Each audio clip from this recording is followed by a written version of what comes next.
they're here. Oh god. Enemy Let's go!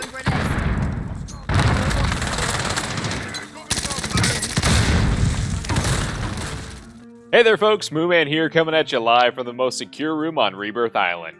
That's right, we've got ourselves a Resurgence Easter egg video. Now for those of you who have never done the Easter egg on Rebirth Island or didn't even know there was one in the first place, we're going to go over exactly what you need to do to complete it. But more important than how to do it is what the rewards are when you do complete it. Because what's the point of doing anything if you don't get something sick out of it, am I right? It's like going to the gym or baking bread during quarantine. If you don't post about it on Instagram, it didn't even happen. Now, every game you open up the bunker, you'll get access to some really useful end-of-game items. We're talking Specialist bonus, a free self-revive, the only durable gas mask on the entire map, and the Foresight ability that shows you all the remaining zones for the rest of the game. There's also some more common, just generally helpful items that are randomized in the chests down there, like armor satchels, munition boxes, a combat bow, war machine, all really nice things to have for not all that much work. Seriously, in all honesty, once you roll with the same squad and do the Easter egg a few times, it's really pretty easy to do depending on the first circle zone and a little bit of RNG. Oh, and one last benefit of completing the Easter egg is that you'll unlock a special weapon blueprint for the Milano called the Red Room. It actually looks pretty neat, and the Milano is usually right on the edge of being a meta weapon, so it's one more added benefit of doing the Easter egg at least once. I'll get into the specifics of how to do the Easter egg here in a second, but the general steps you'll need to complete are as follows. First, you'll have to locate the Easter egg briefcase that spawns in a few different locations around the island. It contains 3 photographs that correspond to even more different areas of the map that you'll have to go to get that location's part of the bunker door code. You'll have to write these numbers down, including the dashes, in the chat or on a piece of paper. I mean, unless you're a freaking savant who can memorize the code for however long it takes you to get all the digits. But once you've got the full 8-digit code, head on over to the headquarters building and input it on the keypad next to the giant yellow door. And that's it. Now you've got access to the Red Room and all the juicy loot down below. But that's just the Weenie Hut Jr. version of the Easter egg. If you've never done it before, you'll need a little more information than that. So let's start back with the briefcase step and go into a little more detail. The briefcase can spawn in any one of 13 locations around the outskirts of the map. And one thing not a lot of people know is that it spawns in at the very end of the pre-game lobby, right as the screen fades to black. So if you get lucky, you can save yourself some hunting during the game if you wait at one of these spots before the game starts and catch it right when it spawns in. I find one of the best ways to search for the briefcase if you don't catch it in the pre-game lobby is to grab a helicopter and fly in a circle around the map to each of the different spawns. If you're working with buddies, they can grab another helo and you can search in opposite directions and cover more ground in half the time. Starting over at the seawall spawn, which anecdotally seems to have the highest briefcase spawn rate in my lobbies, you can check this spot before moving over to the control center parking lot. When the map got updated a long time ago and they removed the construction site, this spawn location shifted over to right here in the center of the parking lot. A lot of times you can visually check these 2 spawns while you're parachuting in, and if you don't see them, just float straight on down and grab the helo over here and work your way towards Bad Bye. This lower area corner is a spawn, and if it's not there, another really close spawn is the low dam building's patio right here. Working our way over to Bio, there are 2 spawns here, one at the front little yard area and another one along the back side. The one in the back spawns right at the top of the stairs that lead down to the buy station. Next up is a spawn location outside of Power down on the little dock. Similarly, another spot is between Chem and Harbor down at the substation right in this corner here. All of these so far you can see from the air in your helo, but this next spawn is hidden right on the inside roadway of the red church building next to Nova Factory, so you'll have to fly over at a weird angle or hop out and check to make sure you don't miss this hidden spawn. Right up outside from there is another spawn on the concrete pad next to the missile truck, but it's pretty easy to spot once you're back in the safety of your helicopter. Speaking of missile trucks, there's another spawn spot on the opposite side of this shack from this missile truck. And if you haven't found the briefcase by this point, that's really unfortunate for you, because the last 2 spawns are down in security, or as it's affectionately referred to as by no one, Rebirth's butthole, since it's the shittiest place to drop. There's this spot right here by the air traffic control tower, and the last one is right here in the wide open area next to the stairs. So those are all your briefcase spawn locations, but that's just step 1, and a pretty easy step 1 at that. The real meat of the Easter egg, or chocolate, I guess, since those Reese's Easter eggs are made of cocoa and not delicious, yummy beef. Anyway, the real meat of figuring out the code comes down to the 3 photos laying around the briefcase. In the wise words of Nickelback, you'll have to look at this photograph, and then also look at this one and this one, because the pictures on each one correspond to one of 26 different obscure points around Rebirth Island. And when I say obscure, I mean some of these are just plain hard to find. So we're going to go over each photo's exact location and where you'll have to look to be able to get that elusive section of the bunker code. We'll be referencing this nice little picture from Mr. Dialect JD because I'm on an old console and the resolution from some rich boy's PC is going to be a lot nicer than whatever my potato can churn out. I'll also leave this picture's link in the description down below, but let's get started with number 1, which is unfortunately once again in security. This one is underneath the stairs going into the ammo room and is pretty easy to see, but you're also super exposed, and you're in security, so like talking to a girl at the bar, get those digits and get out of there. There's another code location here in security, but for some reason the numbering convention on this guide picture we're following is really wacky and jumps all around the map. So number 2 puts us all the way over at prison. For this one, we'll be on the bottom floor opposite the main staircase that leads up to the roof. You'll want to come over to these big computer looking things and climb onto the wooden spool. The numbers here are right above the computers and super easy to see. Obviously, this area may be a little hot, but it's also in the middle of the map, so there's usually no rush to get this one done. Up next is another stack of computers, this time over at Decon on the 2nd floor. If you come in through the window or the door, you can just hop up on this blue barrel and look into the terribly lit space above these computers for the code. Number 4 is on the gondola, and more specifically, the roof of the gondola.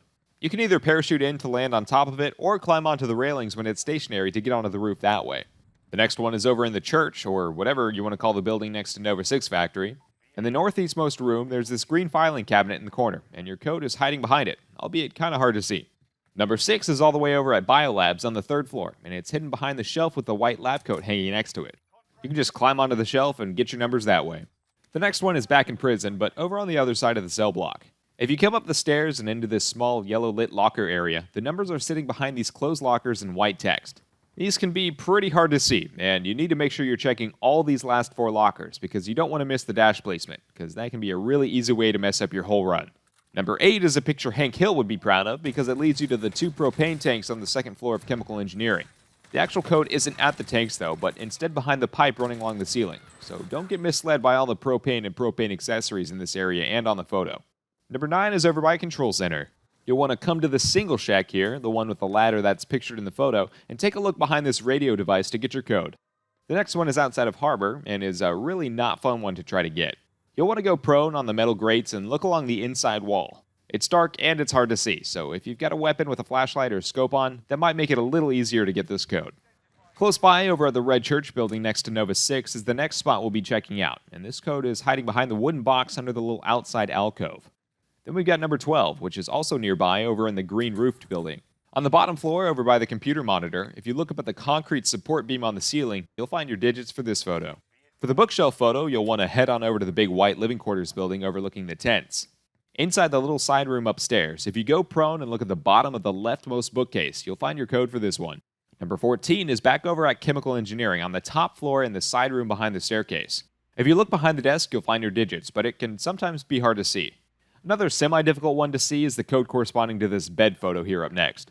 The bed is located in the basement of the yellow house and living quarters, and to be able to see the numbers, you'll need to hop up on these boxes and look above the shelf. The next location with the blue barrels in the photo is over by the seawall next to Control Center. To get the code for this one, you'll want to drop down onto the barrels and look behind the pipe.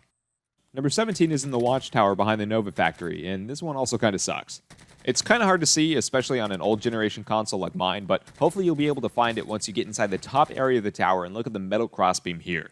Again, super sucky one, but at least it's followed up by this next location, which is quite possibly the easiest one to get. The body bag photo leads you over to the tunnel connecting the chemical engineering boiler room to the basement of Decon, and it's sitting right here in the open, plain as day for you to see. Number 19 is also pretty easy, and it's located in the bunker tunnel down below prison. All you have to do to get this code is hop up on these boxes here and look inside this gated off electrical box area. Moving back over to Decon to solve yet another computer photo, all you have to do is come over to the top floor closest to the buy station, climb on top of the computers, and look for the code on the wall behind the TV. As far as I'm aware, number 21 no longer exists because the little cement mixer in this picture was removed when construction was updated to Control Center. So we'll move on to the next photo, the jolly green giant box. This one is back over at Decon, outside on the bottom floor, but on the side closest to prison instead of the buy station. To get this code, just hop up on the green box and look at the wall behind it. For the plywood picture, we'll have to journey back to the godforsaken territory of heathens called Security and come over to this small building here. As if being in security in the first place wasn't bad enough, the code for this one is really hard to see, and you'll have to go prone to look under this leftmost table. Again, bringing a weapon with a flashlight can help you with this one, because otherwise you'll practically have to crank your brightness up to see this code. Moving out of security now and never coming back, we'll go back to the yellow house at living quarters for this next photo. This one is also a tough one to spot, and if you accidentally die at some point, it may be helpful to drop whatever you were doing previously and parachute your way over here to get these digits, while coming in with a nice controlled parachute landing. Otherwise, you can climb up to the roof of yellow and line yourself up with the AC unit down below. You'll have to channel your inner FaZe clan and hit a nasty 180YY quickly trick scope while parachuting to get this one. For number 25, we've got, once again, another picture of random computers, and these are located over on the bottom floor of the Nova 6 factory. Right across the way from the ammo crate, you'll see this computer, and the code is up near the ceiling behind the TVs. Just a reminder, make sure when you're checking the briefcase to not get the pictures of computers confused, because the numbers will spawn in for every photograph location each game, regardless of whether or not it's included as one of the 3 in the briefcase. My team and I have accidentally made this mistake before, and we look like a bunch of goobers trying to open up the bunker with the incorrect code because we went to one of the wrong computer locations. But wrapping up the final photo location, we've got lucky number 26, the yellow barrels. This one is back over at Biolabs on the ground floor. Look up right above the lovely stack of biohazard material and you'll have your last code. The second step definitely takes the longest and is the most involved since you have to run around to different parts of the map gathering codes. But once you've got the 3 different locations' digits, you're ready to head to the headquarters building for the most rewarding step. With your different codes in hand, you'll want to input the first 3-digit number that ends with a dash. Then you'll punch in the middle 2 digits that have the dash before and after it, followed by the last 3-digit code that started with a dash. If you did it all correctly and didn't accidentally go to one of the wrong computer pictures, the door will open and you'll have completed the Rebirth Island Easter egg. As I mentioned at the beginning, the rewards are actually pretty nice, and once you get it down, it's a relatively easy Easter egg to complete. You can even do it solo. But if you just don't feel like trying it out for yourself, you can always come by twitch.tv/MrMooMan11 to watch me do it live instead. If you enjoyed the video, please hit that like button and consider subscribing to the Moo Crew for more. As always, thanks so much for watching, and I'll see you in the next one. Do it! Do it! Come through the door! Come through the door! He did it! The madman.